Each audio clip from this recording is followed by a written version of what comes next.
आपके साथ शील। दिल्ली में कोरोना के नए मामलों का रिकॉर्ड टूट गया है। बीते 24 घंटों में कोरोना के 25,462 नए मामले सामने आए हैं। दिल्ली में पहली बार एक्टिव मामले 74,941 तक पहुंच गए हैं। 17 जून के बाद पहली बार संक्रमण दर 29.74% हुई है। दिल्ली में होम आइसोलेशन में पहली बार 34,938 के आस पार पहुंच गया है ये आंकड़ा। वहीं दिल्ली में बीते 24 घंटे में 161 लोगों की मौत कोरोना संक्रमण की वजह से हुई है।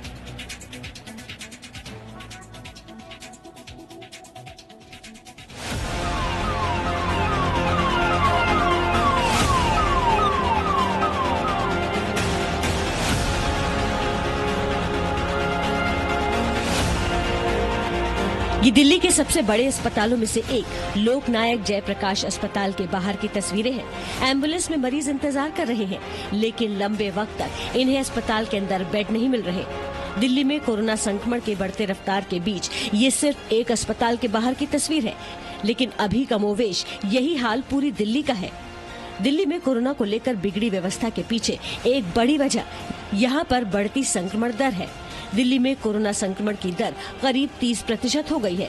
दिल्ली में रविवार को कोरोना के 25,462 नए मामले मिले। 24 घंटे में दिल्ली में कोरोना के 161 मरीजों की मौत हो गई, जबकि एक दिन में दिल्ली के 20,159 मरीज स्वस्थ हुए।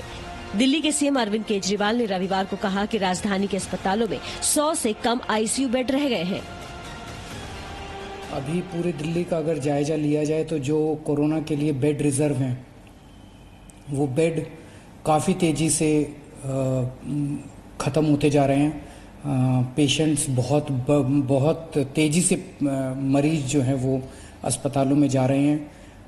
आईसीयू बेड्स की खासकर काफ़ी कमी हो गई है।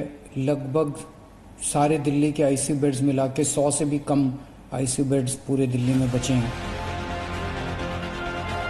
दिल्ली के सीएम अरविंद केजरीवाल ने केंद्रीय मंत्री पीयूष गोयल को चिट्ठी लिखी है। इसमें कहा गया है कि केंद्र सरकार ने दिल्ली के हिस्से के मेडिकल ऑक्सीजन को जो दूसरे राज्यों को डाइवर्ट किया है, उसे वापस रिस्टोर किया जाए। इसके अलावा दिल्ली में रोजाना 700 मीट्रिक टन मेडिकल ऑक्सीजन की सप्लाई बढ़ाई जाए। कोरोना ऐप में बेड की गलत जानकारी देने वाले दिल्ली के 2 अस्पतालों पर एफआईआर दर्ज की गई है। दोनों अस्पतालों के खिलाफ डीडीएमए के तहत कार्रवाई की गई है। दिल्ली सरकार ने airline company Indigo, Vistara, spice jet और एयर एशिया के खिलाफ एफआईआर दर्ज कराई है। इन पर महाराष्ट्र से दिल्ली आए यात्रियों की कोरोना रिपोर्ट चेक नहीं करने का आरोप है, जबकि इसके लिए पहले से ही निर्देश दिए गए थे। दिल्ली में तेजी से फैलते कोरोना संक्रमण की वजह से दिल्ली के 14 निजी अस्पतालों को कोविड अस्पताल घोषित किया गया है। दिल्ली सरकार ने रेलवे से कोविड कोच की मांग की है, ताकि इन्हें आनंद विहार और शकूर बस्ती में रेल शेड लगाकर कोविड मरीजों का इलाज किया जा सके। कोरोना संक्रमण से बचने के लिए दिल्ली के कई व्यापारी संगठनों ने अपने बाजार बंद रखने की घोषणा की है। चांदनी चौक बाजार को 25 अप्रैल तक बंद रखने का फैसला किया है। हम लोग ने तय किया है अपने व्यापारियों के हित में, वर्कर्स के हित में और ग्राहकों के हित में कि हम अगले इतवार तक 25 अप्रैल 2021 तक अपनी दुकानें बंद रखेंगे और 25 अप्रैल को हम फिर इस डिसीजन को रिव्यू करेंगे उस समय की स्थिति को देखते हुए। वहीं दिल्ली के कुछ कारोबारी संगठन बाजार बंद रखने को लेकर आज अंतिम निर्णय लेंगे। देश की राजधानी दिल्ली की बिगड़ी हालत को देखकर हमारा मकसद आपको डराना नहीं है। हम चाहते हैं कि आप जागरूक रहें, स्वस्थ रहें और आप तक कोरोना को लेकर सटीक जानकारी मिले, क्योंकि दवाई और दूरी के अलावा सही जानकारी भी आपको सजग रखने में मदद करती है। अमित भारद्वाज और रूफी जैदी के साथ bureau report, Zee media, Delhi. और महाराष्ट्र से बड़ी खबर ये कि कोरोना के नए मामलों का टूटा है रिकॉर्ड। महाराष्ट्र में बीते 24 घंटों में कोरोना के 68,631 नए मामले सामने आए। पहली बार महाराष्ट्र में 24 घंटे में 68,000 से ज्यादा मामले सामने आए हैं और बीते 24 घंटों में महाराष्ट्र में कोरोना से 503 लोगों की मौत हो गई है। दिल्ली, एनसीआर सहित 6 राज्यों से महाराष्ट्र जाने पर आरटी-पीसीआर रिपोर्ट अनिवार्य है।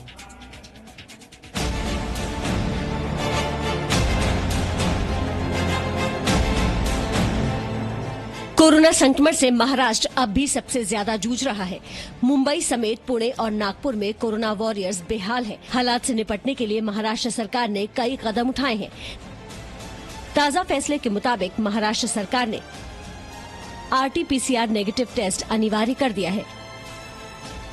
महाराष्ट्र ने जिन 4 राज्यों से आने वाले यात्रियों के लिए कोरोना नेगेटिव टेस्ट अनिवार्य किया है, उसमें दिल्ली एनसीआर के साथ साथ केरल, गोवा, गुजरात, राजस्थान और उत्तराखंड शामिल है।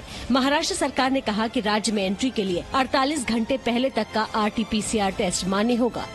अस्पतालों में कम पड़ते बिस्तरों के बीच वेस्टर्न रेलवे ने ट्रेन कोच को आइसोलेशन वार्ड में तब्दील करना शुरू कर दिया है।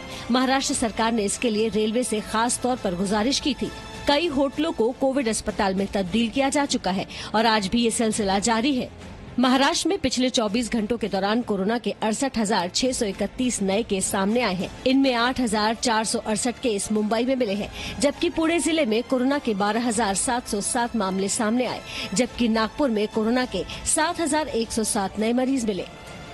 बहुत से लोग कह रहे हैं कि अस्पतालों की ओर से उनसे कहा जा रहा है कि वो ऑक्सीजन और रेमडेसिविर इंजेक्शन साथ लाएं, तभी इलाज हो पाएगा। हालांकि पूरे देश की तरह महाराष्ट्र में भी ऑक्सीजन और रेमडेसिविर इंजेक्शन दोनों की सप्लाई को युद्ध स्तर पर शुरू किया जा चुका है।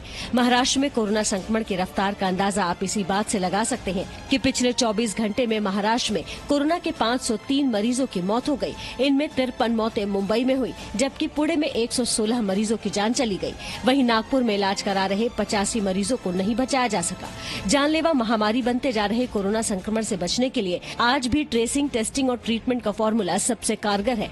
अगर हम इसके लक्षणों को नजरअंदाज नहीं करेंगे तो इससे बेहतर तरीके से लड़ पाएंगे। इसलिए सावधान रहिए, सजग रहिए।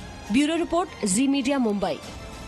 Presenting B News app, available on Google Play and App Store. Download it now.